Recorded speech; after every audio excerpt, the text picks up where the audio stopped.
Отворен е хуманитарен пункт во дворот на црквата Свети Никола, каде граѓаните имаат можност да донираат сува храна. Акцијата ги повикува сите хумани и општествено одговорни лица да се вклучат и да придонесат во текот на денот. Донациите ќе бидат спакувани во хуманитарни пакети и дистрибуирани до сиромашни и ранливи семејства во општините Штип и Карвинци. Хуманитарниот пункт во дворот на црквата Свети Никола е отворен и денес.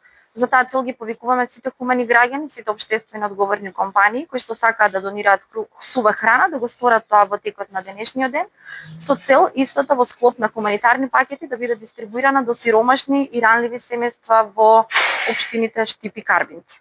Акцијата, која традиционално се организира и пред другите празници, и оваа година се спроведува под мотото "Нашето малку некому значи многу". И оваа година иницијативата се спроведува под мотото "Нашето малку некому значи многу". Михајловска ги поканува сите хумани граѓани да се приклучат денес и да помогнат во создавањето на подобри празнични моменти.